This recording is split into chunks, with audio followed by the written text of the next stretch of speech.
And there'll be other folk that bop in, and that'll be wonderful. And if you have any questions while we're moving along, please feel free to drop them in the chat or to raise a hand virtually or electronically, because we kind of make this a little bit informal. You know, it's not like we're lecturing to 200 people here. It's just us. All right. To get us started tonight, and if you'll hit the record tab, to get us started tonight, I have a brief quote from Representative John Lewis. Then we're going to do, I'm going to introduce myself and then Tad, and we'll have you introduce yourselves. And then I'm going to talk to you about what I call the 4 horsemen of the apocalypse and the great beast. Those are a series of House and Senate bills right now. And then Tad is going to talk to you about the Great Plague, the veto that happened today with the governor, and then updates on some of the other exciting bills that are making their way through our Ohio legislature right now. But just to get us centered, remembering the words of John Lewis, who said that freedom is not a state, it is an act. It's not some enchanted garden perched high on a distant plateau where we can finally sit down and all rest. Freedom is the continuous action that we all must take, and each generation must do its part to create an even more fair and more just society. So I'm Joan VanBecelaere, and I'm the director of Unitarian Universalist Justice Ohio, among a few other things, but that's the main one tonight. Tad, introduce yourself. Hi, I'm a board member of Unitarian Universalist Justice Ohio. I'm also an attorney who has a solo practice, and I'm also a public defender in Lake County, although gotta make crystal clear, I'm not here in that capacity. I'm here as a UUJO member talking about the State House, just to kind of essentially cover my butt there. Cover your butt. I'm going to ask, I'm just going to go through my list here according to the way you're listed on my screen and ask you to say who you are and where you're from. Okay. Pat. Oh, you're muted, Pat. I'm Pat Hoffman, Columbus, Ohio, obviously. First Unitarian Universalist Church in Columbus. Great. Monica. Hello, I'm Monica Humrick. I live in Hamilton, Ohio, in Butler County, Southwest Ohio, and I volunteer with the Ohio Poor People's Campaign as the Movement Arts co-lead. Perfect. Randy. My name is Randy Cunningham. I've been fighting these repressive bills all the way to since the original Senate Bill 250. And just never-ending fight. I mean, yeah, it's kind of like Walter Mosley says all about Easy Rawlins. All is outnumbered, all is outgunned. You know? Thanks, Randy. Anthony. Yeah, Anthony McCarr, Senior Minister of West Shore Unitarian Universalist Church in Cleveland. Great, good to see you. Susan. Sue Carter, First UU. Hey, Sue. Karen. Hi, Karen Groshaw, West Shore Unitarian Universalist on the west side of Cleveland. Perfect. And then Bob. Block. And then Bob. Oh, he's connecting. Barbara. Hi, I'm with First Church in Cincinnati, Ohio. Thanks, Barbara. And then there's a telephone number that ends in 0426. Who is that? That's me, Lynn Buffington. I'm in Dayton and Miami Valley UU Fellowship, and also active in the Miami Valley Immigration Coalition. Oh, it's good to have you there, Lynn. Long time no hear. And Bob, are you busy? Bob, are you having trouble with your audio? You might want to go back out and come back in. But he's not able to speak because his microphone's not connected. So bless him. Let's continue. And when you come back in, Bob, we'll say hi to you. Okay. I want to give a small shout out for something happening at the State House tomorrow before I start talking about the Four Horsemen. Tomorrow is HB 55 Proponent Hearings. It's the second hearing for this bill, and it is a hearing that would require the House of Representatives to allow virtual Zoom testimony in committees. Right now, they do not allow this in the Senate or the House. And of course, what that means is during COVID, you can send in written testimony, how lovely, but you take your life in your hands when you go down there and speak in person, because many of the wonderful people in our House and Senate do not wear masks. It's a sign of pride, right? So you take your life in your hands. Now they've all been vaccinated, but you do still take your life in your hands because you don't know who's going to be in that hearing room, and some of them are small and in the basement and not well ventilated. So if you have any time tomorrow, call your representative, your senator, because it'll have to go through the Senate. Write them, email them, whatever you can do, and just say, please, let's have virtual testimony so that folk don't have to risk their lives to have their voice heard. Okay, so that's my little ad for the night. Okay, and that's tomorrow morning that the hearing is taking place. If you're vaccinated, you might want to go down at 9 o'clock for the Government Oversight Committee. Okay. We're going to talk about anti-democratic laws and bills passing their way through Ohio tonight to start off, and then I'll pass it to Tad. While other states are trying to cut back on voting rights, here in Ohio, our legislature is trying to stop nonviolent, peaceful protest and public witness, because frankly, the voting process worked well for the Republicans here last time, so they don't want to mess with that. So instead, they're taking their political performance art out on our laws governing nonviolent, peaceful protest.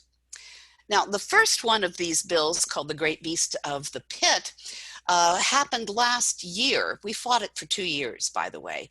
And it was signed at the last minute, passed at the last minute in the lame duck session in December, on the very last day of hearings. And then the governor got it, and we wrote the governor, and we sent in thousands of names in petition, etc.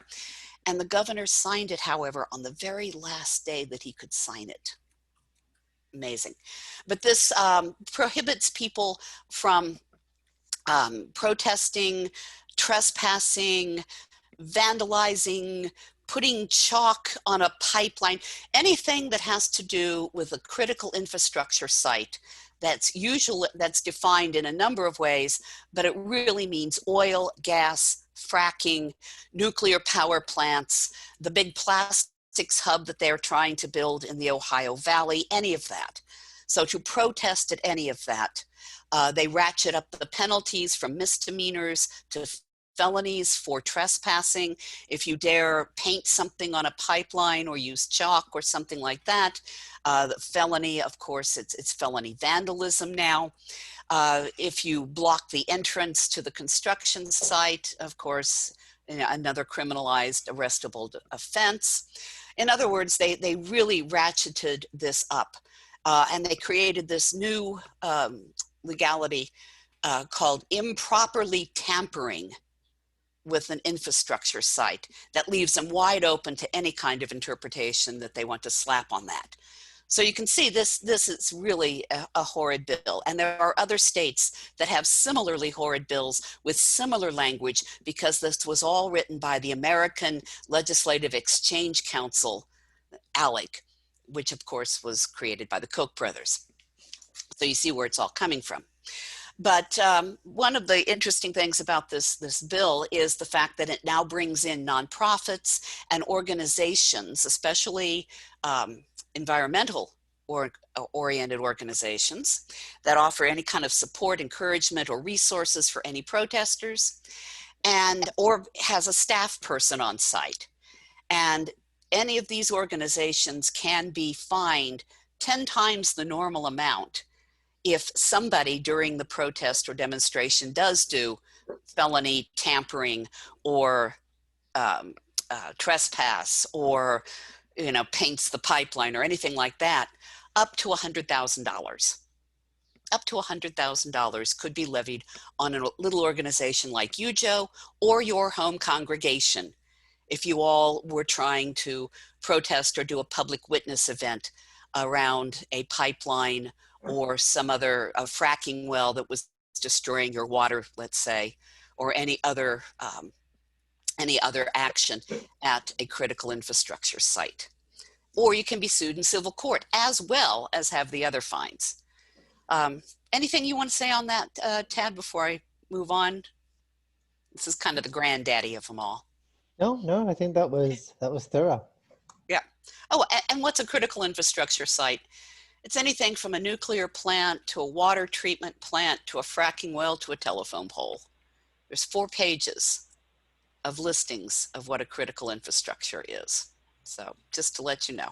And this is going into law next month. And yes, people are worried. What can they do without risking a felony? How can they protest at the new power plants going into the OSU campus without risking a felony? And we've been doing workshops on that so that the students know what they can and cannot do. Okay. So anyway, that's the granddaddy. And sparked by that success, we now have 4 different anti-democratic bills making their way through the House and the Senate here in Ohio. First is House Bill 109, and it's very similar to a Senate Bill 16. Higher fines, prison time for individuals supporting a protest where police or first responders are harassed or intimidated or injured. Now, harassed means yelling at them. Okay, harassing can be yelling at them, or where any action is deemed a riot. And I'll show you what a riot is in just a minute. Here in Ohio, riot basically means you and 4 friends making a lot of noise or blocking a street, then constitutes a riot. Okay. House Bill 109 has high fines for vandalism of government property or statues or cemeteries, and even temporary markings like spray chalk is liable to very, very high fines. Also in House Bill 109, we have penalties for organizations as well. House Bill 22 is one that we're fighting right now. We had a hearing about it last week where we had opponent testimony. We sent in 36 testimonies in opposition, and the committee didn't know quite what to do about it. But it increases penalties for merely distracting or diverting the attention of a law enforcement officer, like yelling at them, "Hey, get off that guy's neck."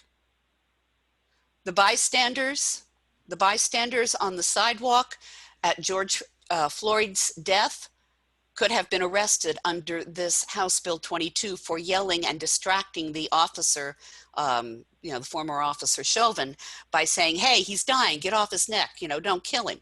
That would be a criminalized offense now. Also by distracting an officer by throwing a substance, any substance. It doesn't say harmful or destructive or anything like that. It just says any substance, like glitter or confetti at a pride parade, flowers during a peace march. All of that could be distracting of the officer.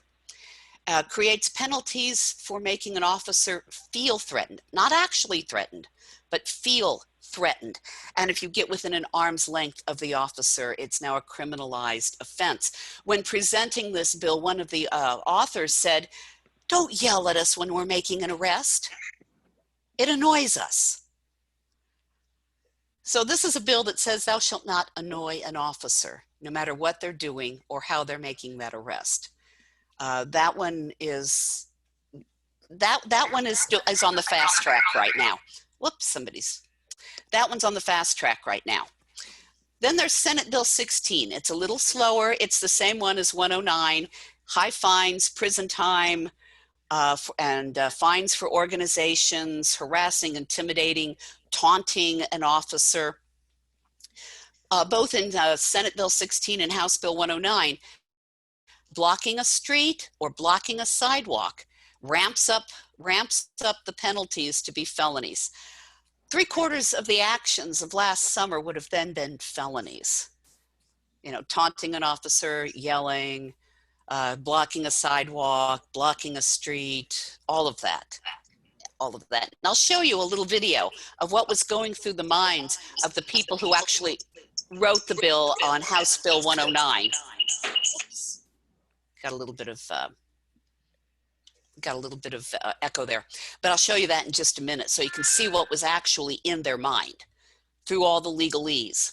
And then Senate Bill 41 requires participants in a protest to pay reimbursement for the cost of the policing and to pay any costs of cleaning up vandalism if it turns into a so-called riot, knowing that a riot is 4 or more others who might be engaging in some kind of disorderly conduct, such as impeding or obstructing a function of government, or facilitating the commission of a misdemeanor like blocking a road, which is a misdemeanor.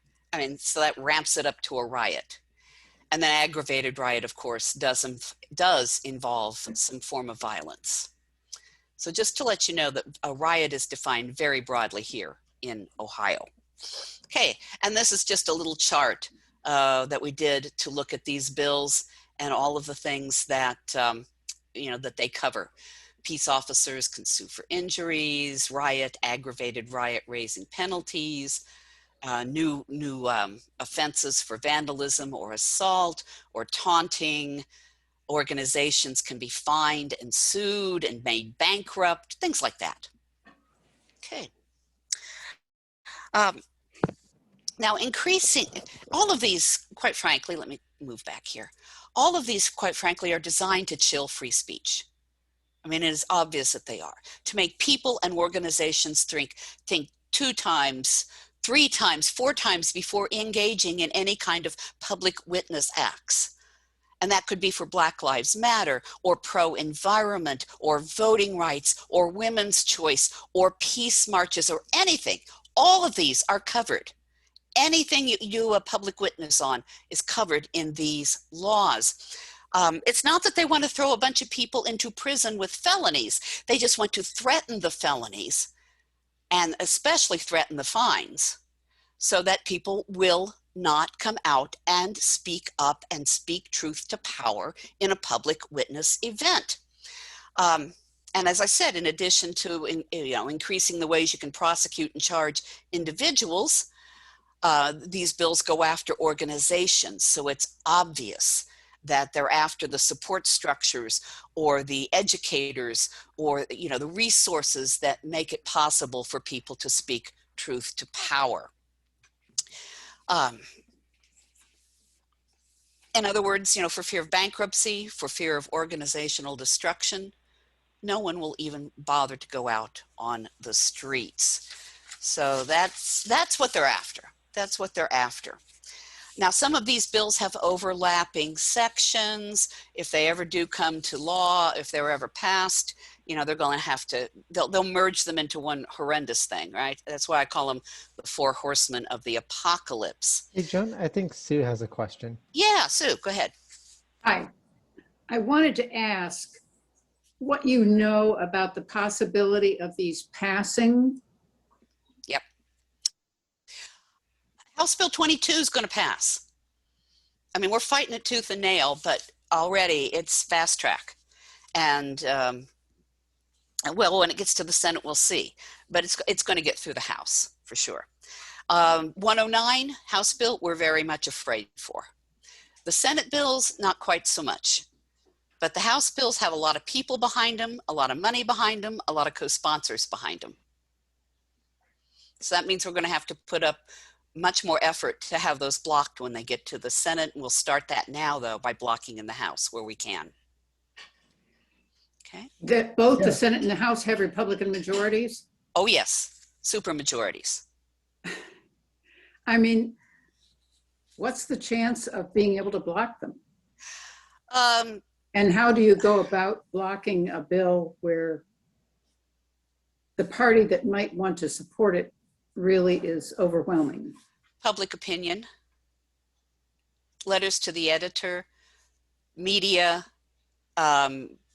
nuisance, to so many people wanting to oppose and standing in line and waiting to testify that they're embarrassed.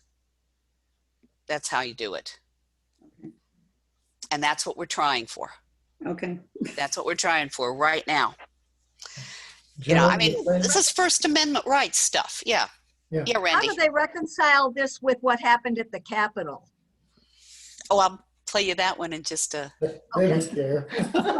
Well, this is probably their excuse. Yeah, it is. Yeah. Randy? Yeah. The thing is, this is an example of something being regulated to death is what it is. They're not actually banning protests. No. They're just regulating it to death. Right. And sowing the legal landscape around it with so many mines. Yes. Traps that well, I put in one of my comments, I said, if you can go and scare people away from attending any protests, you've got a situation of no people, no protest, no problem. You know, Right. you have done what they wanted. And Yeah. as far as the sponsors of this 109, this one Carruthers got on the videotape saying, I think Martin Luther King was fine. He was for peace and love and everything. And I'm going to show that, Randy. What? I'm going to show it to you. Yeah. Yeah. I'm surprised that there wasn't an earthquake centered on Martin Luther King's grave in Atlanta when that was happened. Yeah, no, I'm going to play that for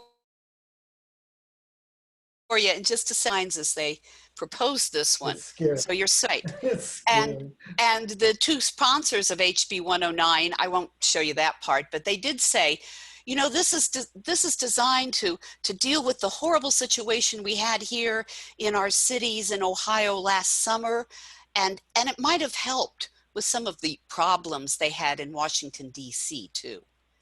Those are problems. Okay. But these laws are not creating new offenses per se, because most of this stuff is already covered in existing law, but they're ratcheting it up to felony level. They're ratcheting up the fines. They're creating, yes, they're hedging it around with all these new little bits and pieces. I mean, vandalism is vandalism, right? No, now we've got 3 different kinds of vandalism. With the idea of creating that confusion, like you said, Randy, so that people won't go out for fear. And the sponsors say they don't want to stop free speech or the right to protest, right? But they have this very insipid idea of what a public witness event is all about. Just to tell you, last year when I was testifying about the chilling effect of House Bill or Senate Bill 33, the critical infrastructure one, a member of the committee, his name is Bill Seitz, I will call him out. He said, well, we're not trying to stop you from protesting at a pipeline or a fracking well. You can stand outside of the fence on the sidewalk, just don't block the street, and you can march up and down all you want with your little signs and sing whatever you want to sing. And that was okay with him, but that was it. I mean, that's his idea of what a public witness event is all about. So just to give you some idea, you know, standing outside of the State House, playing guitars, maybe singing together to get your message across is their idea of what would be allowed and right, as opposed, you know, to taking to the streets and making our voice heard and speaking truth to power. Big Well, they difference. want to rub out civil disobedience at all. Big difference. Big difference. Yep. Now, hold on just a second here. There we are. Oh, Joan, before we start the video, I think Barbara had a comment or a question. Oh, okay. Yeah, one of my questions is, what do we know about the money that's behind bringing these laws about? And are we thinking about a plan B? Because there have to be some clever ways of working around this for as long as we have to live with these laws. And my third question is, this is the kind of the stuff that Supreme Court decisions are made of. So what is the ACLU and others doing Yes. to collect common opinions? We have, just to let you guys know, we have a coalition that we have started called Our Voices Together. And we have now over 24 organizations, including the Ohio ACLU folk in this. The ACLU folk are saying to us that these kinds of laws, you cannot challenge them up front, only after somebody is willing to be a sacrificial lamb and become arrested and charged under them. And then they would jump in. They said they would. This is true of Senate Bill 33 as well. So after they're in force, then you could have an organization and a couple of individuals willing to be charged with felonies and then take those to the court. Now the problem, of course, is finding people who are willing to do that, and an organization that has a couple of $100,000 for court costs and upfront fines as you start that. Okay, but that we might have to raise money for. Does that make sense? And what is the money behind these? Actually, I'm seeing some other states so far that are mimicking what's going on here in Ohio with these anti-democracy laws. But I'm not seeing a lot of money behind it other than the desire for some newer representatives and senators to show themselves to be more conservative than thou. They come from small, some of them from rural districts, or they're new representatives like the two that brought in House Bill 109. It doesn't look like there's money that we can see yet. And I've talked to Common Cause, I've talked to League of Women Voters, et cetera, et cetera. We're seeing much more of a political Republican play, pardon me for being partisan here.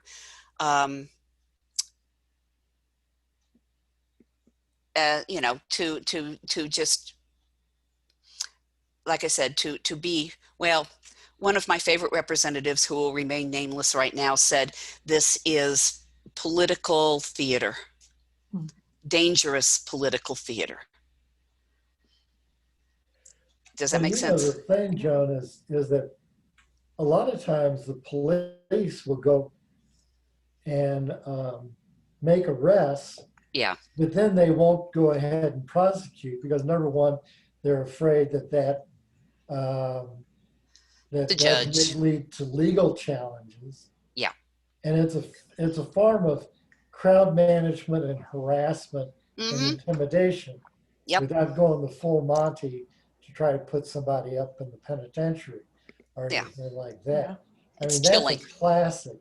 It's classic. Police tactic. I call it snatch and grab in a demonstration. You aren't doing anything, but they'll snatch and grab you and take you down and put you through all kinds of changes. Right. And then you may wind up with a felony, though, on your but on your record. But it wouldn't be necessarily. The prosecutors may decide not to just go ahead and do that. The problem is, you still, if you've been arrested, you'd still have to disclose that in a background check. Yeah. So for younger people, this could be a real trial. For older folk like me, who's retired, I don't care. Charge me.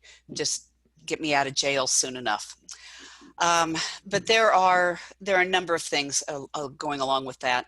But also, it's obviously a vehicle for some young representatives too to make their name, like the two that put in HB 109. So it's all of that together. Let me play the HB 109 so you can hear what they're talking about, hear what they're thinking about as they put this particular bill together, okay? Go down those streets. Our fire department's aware they're not going to go down, High Street, Vine Street, whatever. They're rerouted. And so this specific legislation is not talking about a peaceful assembly. We are talking about an absolute chaotic, lawless riot. If I took the mask off so you can hear me a little bit better, I'm sorry. Thank you. I'm I never sorry. realized I read lips, but I do. So yes, sir. I'm sorry. Thank you. So, okay, I understand your purpose, but I think I understand what you said, and I understand your purpose, but the legislation as it is written, at least the way I've read it, says to me that if you engaged in some sort of street blocking or whatever, and you are in a riot situation with a police officer, as long as it's not during a protest or demonstration, the maximum penalty is a 4th-degree misdemeanor. It immediately gets bumped up to a 3rd-degree felony if those things occur, not during a riot, because it says "or" in the statute. It says the riot or a protest or demonstration for which there is no permit. So all those things that you just said could occur today under current law. They're going to be treated as an M4, okay? But if it's during a protest or demonstration, not necessarily a riot, a protest or demonstration without a permit, or somebody has exceeded the permit according to to what your proposal is, and that's the question that I'm asking, does that get bumped up, as I see it, to a felony in the 3rd degree, which is punishable for 9 months in jail? Yes. It does. Yes, okay. Through the chairman to the representative, it does. But the beauty of the committee process is to have a discussion, right? Right. So Well, that's what we're here we doing, are. right? That's what we're having a doing. Yeah. discussion, right. Yeah. We're having And discussion. Again, this is coming from this legislation comes from business owners and law enforcement across our state calling both of us and saying, you know what, we are devastated from the COVID closures, prior to June. And then now we're equally devastated because now we have to replace all of this glass and everything else. And now we can't be open because we have to clean up our businesses. So just a little info. Through the chair, Rep. Leland, I think you'd have to agree. I mean, a fire in the middle of High Street is not peaceful. It deserves a stronger sentence. Wouldn't you agree with that? Mr. Chairman, yes, I do. And what disturbs me, look, this country has had an interesting history with civil disobedience. I mean, we were created through civil disobedience. Either the Tea Party, the abolitionist movement, the labor unions in the 1930s, the civil rights movement. I guarantee you nobody had a permit on the Edmund Pettus Bridge in Selma, Alabama, okay? So, I mean, this country has had an interesting dynamic between law enforcement and the right to assemble and the right to have freedom of speech.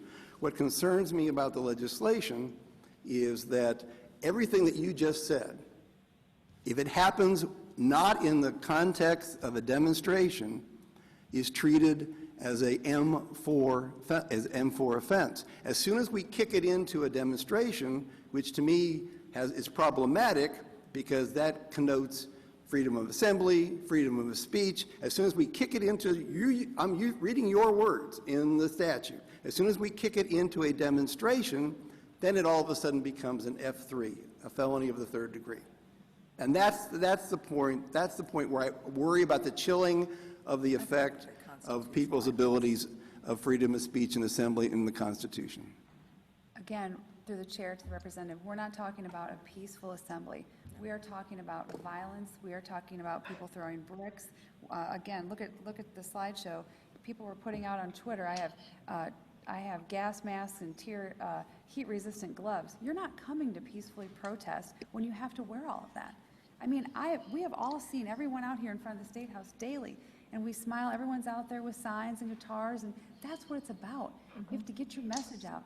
Unfortunately, this small group of people that are causing all this destruction and damage are drowning out the peaceful protesters. It's a shame. It really is. Through the chair to the representative, I would have to admit to you, yes, absolutely. We don't want to shut any protest down that's peaceful, and I highly doubt, with all due respect, that Martin Luther King would agree to any of the things that went on in most of what happened, with what happened here this summer and with what happened at the Capitol. I don't think he would agree to that. You know, he preached peace.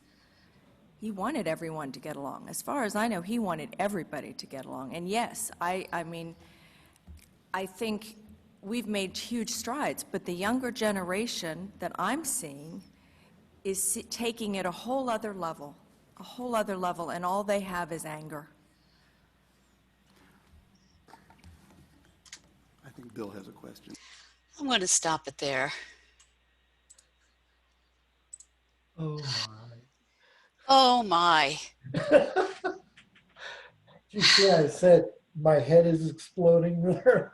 Yes, mine too, when I heard that.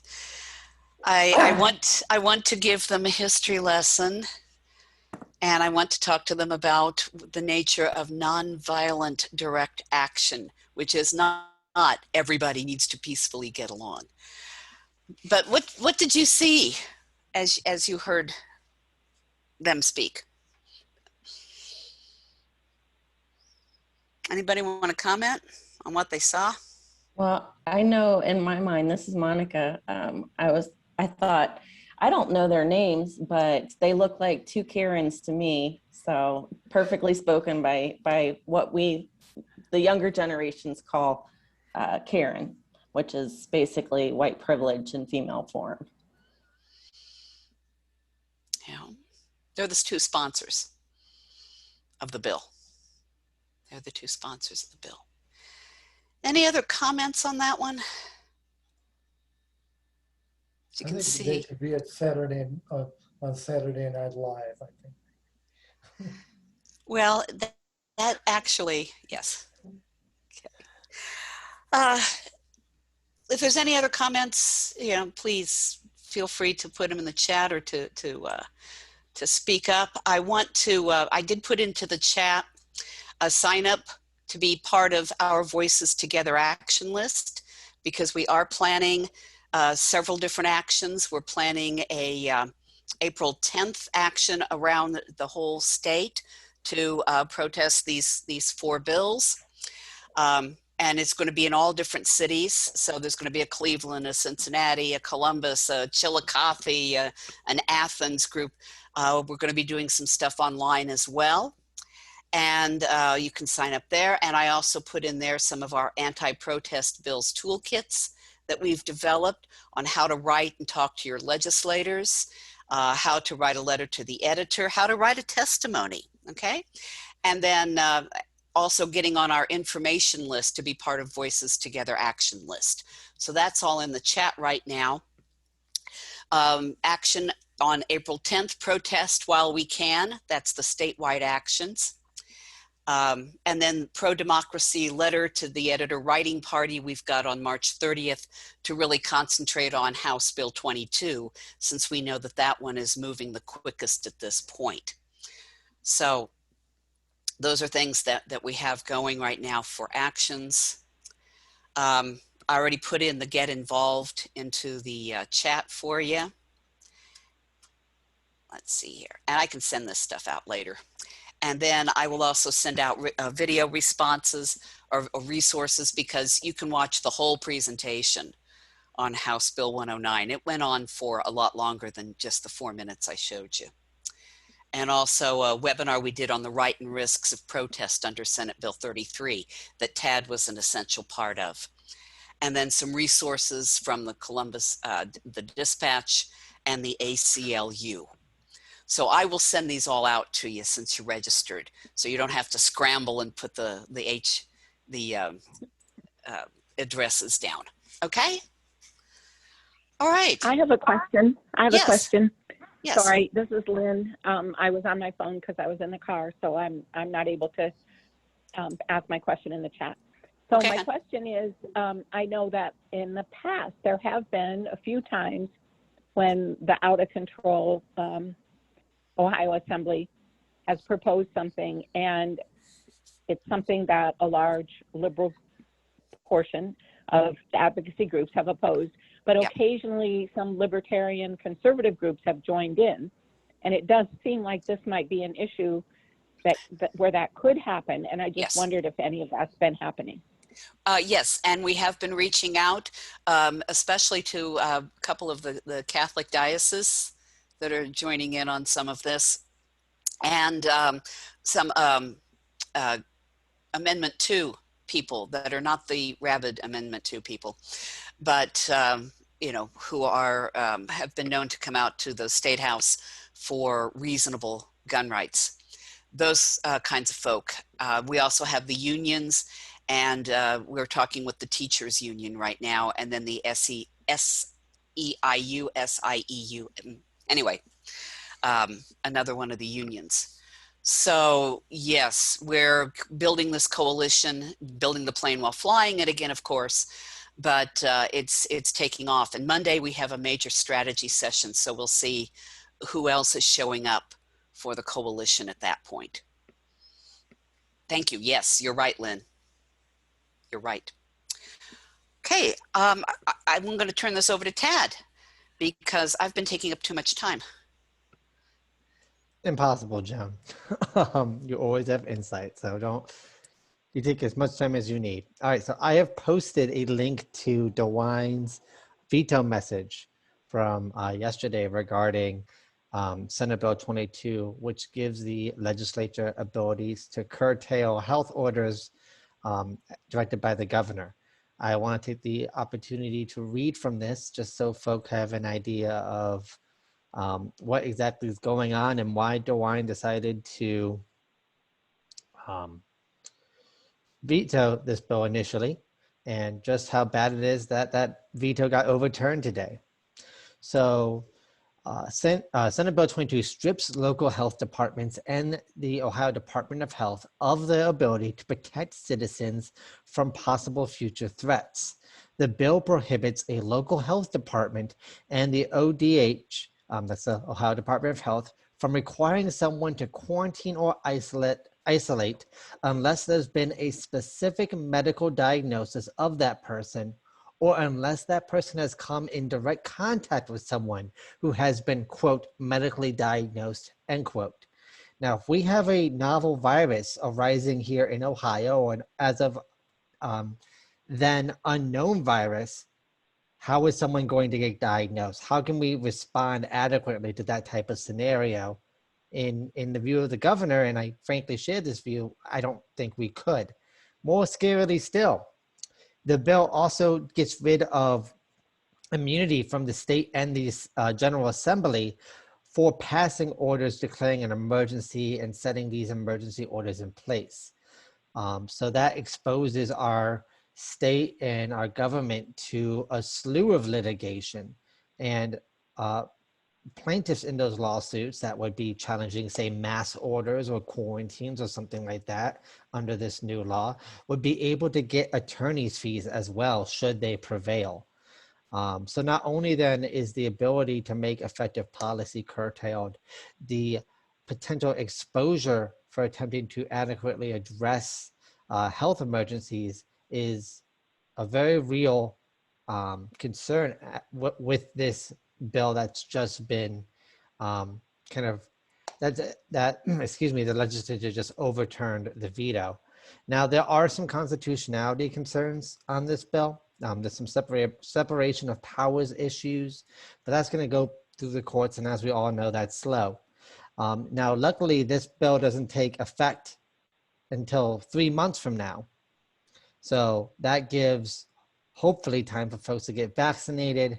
And the more people that get vaccinated, the less chance that variants will arise in Ohio, the chance that we'd be more prepared to address variants should they come to Ohio. But the timing of this is just not good in my mind. But beyond that update regarding the health orders, there's a few other bills I'm keeping my eye on. Keeping my eye on Senate Bill 103, which would abolish the death penalty in Ohio, and additionally give folks additional juror challenges in serious crime cases. So a juror challenge is, let's say you're accused of a crime, serious crime, and someone on your jury says that they don't think they can be fair, or they have a bias say, oh, I'll believe anything a police officer tells me, or I'll never believe something a police officer tells me, whatever the bias may be. You are limited in the amount of times you can get rid of a juror, for instance. This would increase the number of times you can do that. Now, let me see here. Talked about that one. So there's also House Bill 121 that would eliminate sex crime spousal exemptions in Ohio. So in some crimes in Ohio, there's a spousal exception, which means, oh, this is generally in crime unless done to your spouse. To simplify that as much as I can, I think that this is a pretty good step in, making sure that we help folks who have been victimized, whether or not they are the spouse of the victimizer or not. That's just kind of a modernization type of effort there. I don't know if that's been in the last committee hearing on that was on the 17th. And so I don't know if there'll really be much opposition to that type of push, but I'll be keeping my eye on that and letting y'all know as time goes on. Regarding going back to the health side of things, and I'm going in the order that these bills were introduced, House Bill 127 would allow someone who has violated COVID-19 health orders. Now, there's a record of that now, right? This bill would allow folks to vacate and expunge the record of them violating the COVID-19 orders. So any business that has banned mask bans, right? Or has allowed folks to come in unmasked or opened during quarantine or beyond curfew hours, right? They would be able to take advantage of this should it become law to kind of clean their slate and move past any potentially owed fines, things like that. It's a very broad bill. And I'm kind of going rapid fire here, so if folks want me to focus on something, just let me know, raise your hand, and I'll hit it in more depth. So on a potential positive note, I know I've been a bit gloom and doom here, but House Bill 182 would prohibit discrimination in rental housing based on income. Now, let me tell you what that means. That means folks who might be having their income come from, say, disability or from workers' comp or some other way beyond a 9-to-5 job, right? This would prohibit a landlord from saying, yeah, I know you meet these requirements that we have here in my lease, but I don't feel comfortable with you the way that you are gaining money. I don't feel like that would be a reliable source of income for me. I'm going to deny your application. It would prohibit that type of discrimination.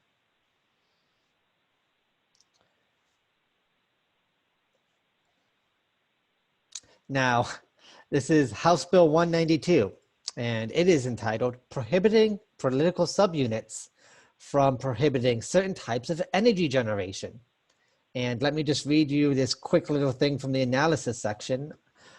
This bill prohibits a political subdivision defined as a township, county, or municipal corporation from prohibiting or limiting any of the following: the use of fossil fuels for electricity generation, or the construction or use of a pipeline to transport oil or gas.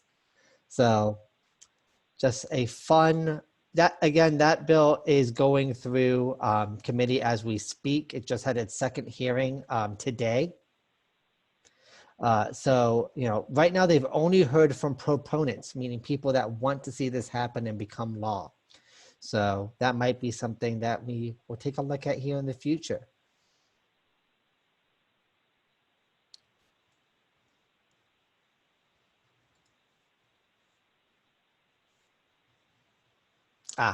So going back to COVID laws, and this isn't explicitly for COVID, but obviously I think it's being drafted in response to the health ordinances and the health orders that have been drafted. This is House Bill 218. It would extend bar hours and exempt bars from statewide curfew. Now, this would have a time frame from a year of passage, right? Is how long it would be in effect for, which is a weird way already to kind of do a law, at least in the state house to my mind. I think this is designed purely to let bars do whatever the heck they want while we're finishing up COVID, fingers crossed. So again, these are just kind of the things we're dealing with here in Ohio. Now, back to some good news.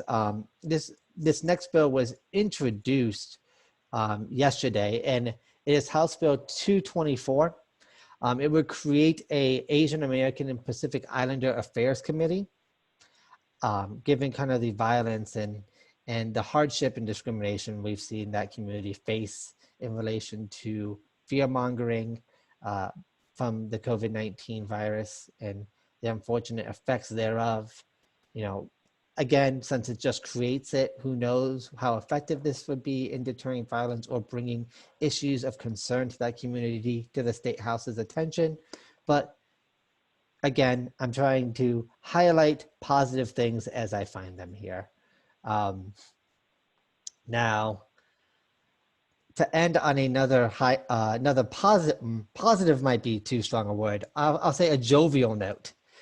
Senate Bill 144, designate the world's largest diaper.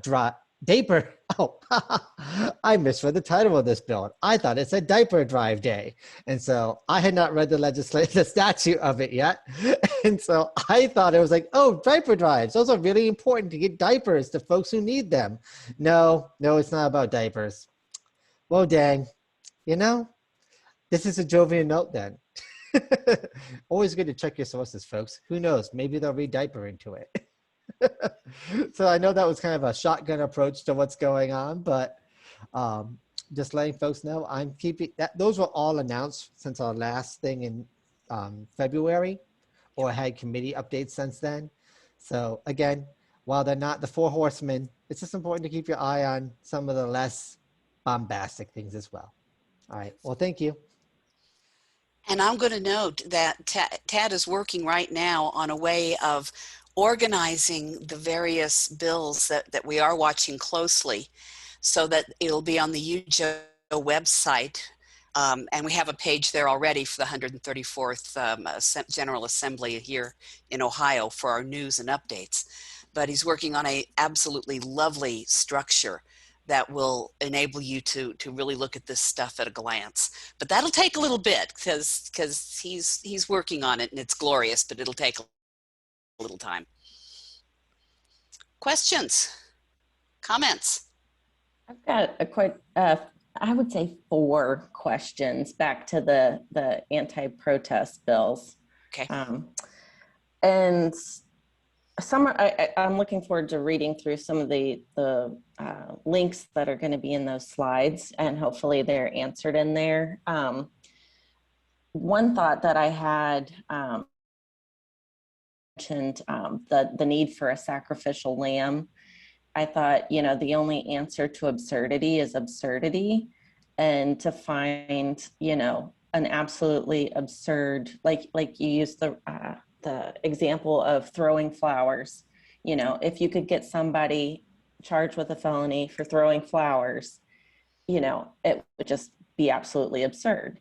So I thought something like that, you know, seems like if that becomes, if somehow it happens that becomes a necessity, that sacrificial lamb has some strategy behind the charge that they end up with, I guess. Yes. But I some other questions that I had was, one, so we had the direct action, I don't know, a week or so ago, where we had created a giant paper scroll of our demands that we rolled out the front door. Yes. And we left that litter there. Does litter count as, would litter, you know, count as something that would meet one of these criteria, you know? Well, the defacing or temporary marking of any government property is a very broad category. So I guess if paper is stuck in the gates that they put in front of the door, is that considered? I don't know. I don't know. Certainly, if you were to be chalking on the pavement in front of the Capitol or spray chalk on the columns, that would get you that would get you in trouble right immediately. I don't know about leaving paper that you then pack up and take with you. You're probably okay with. No, yeah. No, we Yeah. didn't pack it up and take it with us. Okay, well, littering. Another question, yeah. Yeah. Another question is the light projection stuff. Could Yeah. that be considered as, I would imagine that would fall under a distraction. Only if you try to put it into the eyes of an officer. I asked the ACLU guys about that one. Okay. And that one should be just fine. Pardon? I'm sorry, but to briefly touch on the first question again, Monica, Yeah. about whether or not littering could count. You know, I don't think it would be impossible for a prosecutor to bring that, right? I think that's Yeah. something that they would be more likely to charge than, say, flowers, right? I think that's a more realistic scenario. Whether or not you get a jury to buy that, I think would also depend on where you bring the suit. And I think the courts in Ohio are becoming more tolerant of some of the differences between counties in that regard. There was a big domestic violence case in front of the Supreme Court about whether or not parents need to prove that they were using appropriate discipline to their child in terms of a defense against domestic violence. So in that case, the advocates were mentioning spanking clearly violates the domestic violence statute, right? It's attempt to cause harm no matter how slight, right? That's what domestic violence is. And it's against a household or family member. So strictly speaking, that's spanking. But, you know, the advocates were mentioning that, you know, I think there is a room for community difference in regards to kind of how their cultures or how what societal attitudes are on that, right? You know, a caning might be absolutely unbelievable now in some metropolitan areas, but be relatively commonplace elsewhere, right? And it sounded like the justices were okay with that, even though that might have some equal protection issues, right, associated with it. I think that might how prosecutors choose to charge and where they choose to charge those different things, I think that might play into something like that. But I would counsel folk, if you're taking something like a scroll of paper, pack it up and take it with you at the end. Yeah, at this point, I'm not going to be encouraging anyone to bring anything until I actually read whatever is written. And I would imagine that this increases the responsibility for there being marshals, trained marshals and whatnot. You want your peacekeepers out there. Which kind of segues into my final comment. Because I noticed that the police officers were being referred to as peace officers. And I thought, well, how ironic, the peace officers with the weaponry and the, you know, all of that. Yes. And side note, how intimidated can you be when you're the one with the weapons? But anyways, I thought this is kind of a side note, but is there any way that we can find out how they define themselves as peace officers? And if somehow we can say, well, can you stop calling yourself that when you're killing people, or that you're and for, you know, creating violence on people, whether through, you know, whatever, hitting them, killing them, shooting them, that kind of thing. In the different bills, different words are used. Some refer to first responders and include medical people, you know, emergency medical techs. Some refer as peace officers, other refer as police officers. So each one of the bills is different, and they make reference to, you know, definitions in there that are already in the statutes. If you're called a peace officer, then you should be there, you know, with a conflict resolution skill set and intention. Yeah. You know. That would be nice. So that really did not come across as elegantly as I wanted it to, but I posted one of the definitions of peace officers that these statutes cite back to. And as you can see, it's pretty broad. marshal, deputy marshal, member of organized police department. Then you scroll down, Yeah. state universities, law enforcement officers, veteran home police unit, Yeah. special police officer, right, et Right. cetera, et cetera. Like this is, I don't think this definition tries to pull a fast one on anyone. I think this is probably who folks would consider a peace officer under kind of a normal understanding. They don't throw in like No. private militia member, right, or anything odd like that. Right. But But no actual reference to anything peace related. No. just peacekeeping, quote unquote, right? So, and various statutes and various kinds of officers found in various municipalities. Yeah. The thing about all these laws is that they are so vague and broad. Is Yes. what they are. It's like you can go and arrest people and charge them with felonies in these laws. Yeah. According to just your whim or your opinion, whether you're having a bad day or something. I mean, it is sweeping how vague these terms are and how broad they are. House Bill 22 is particularly egregious on that front, and it's entirely up to the discretion of the officer about whether the officer is annoyed or not by what you are doing, or mentally inhibited in the performance of the officer's duties by what you are yelling at, what you're yelling at and calling out. Well, they already can kill and shoot and kill somebody just because they say they were afraid. Right. I mean, it's like real open season type stuff. It also brings up racism, where, for example, Black boys, children are perceived as a threat when they are not actually a threat. So it goes to, is this person intimidating, or are you intimidated? Yeah. Right, and House Bill 22 does say that you can't come within arm's length of a police officer.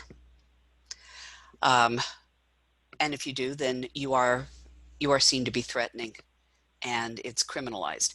Now, if that police officer is trying to push you out of the street because you're involved in a public witness event, then you've got, the police officer is then creating the conditions by which the police officer will then arrest you for being within arm's length of the police officer. I know, it's odd, vague, odd, and designed to be such on purpose. Alrighty, yeah. Oh, did you guys see the Diaper Day is actually a Diaper Day? Yes, the first Saturday of May is declared to be the greatest diaper collection day in the state. World's largest diaper drive day. To bring up awareness, just to let you know that Ted was reading it correctly. And then I read it incorrectly, but not to make a pun there. I know. Diaper drives are important. I'm not trying to minimize that people need diapers, right? But it's some levity. And I put it so much so I typed levity twice, right? Just remember that this first Saturday of May. Exactly. I think they've got something that's been put in the water supply there. I'll tell you. Could be, hon. We're over time because we usually say we try to get this done in an hour. And I want to thank Tad for all of the work that he put in on all of the research and such. It's just great. Any other questions before we leave? I will be sending all that stuff out to you on the slides so you can sign up and get involved and be part of this as we go out and fight as hard as we can for our rights, for the love of heaven. Anything else? If not, I got a little closing, because I always have a little closing. Oh, if we're already in the loop with you, we're already going to be getting that stuff, right? Well, not the slides, but I'm just going to send those out automatically to everybody that signed up for this. Oh, but okay. Yeah. Okay, great. Yeah, so you can use that for whatever you want. But if there's nothing else for the good of the order right now, then I'm going to close with another John Lewis quote.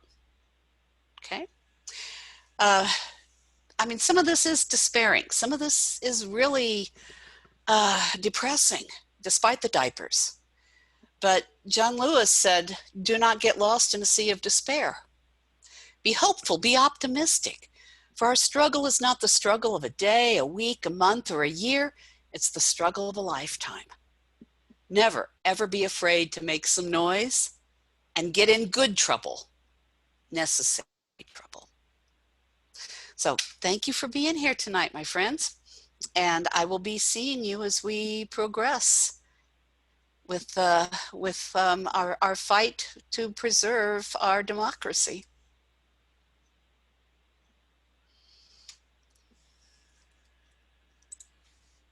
All righty.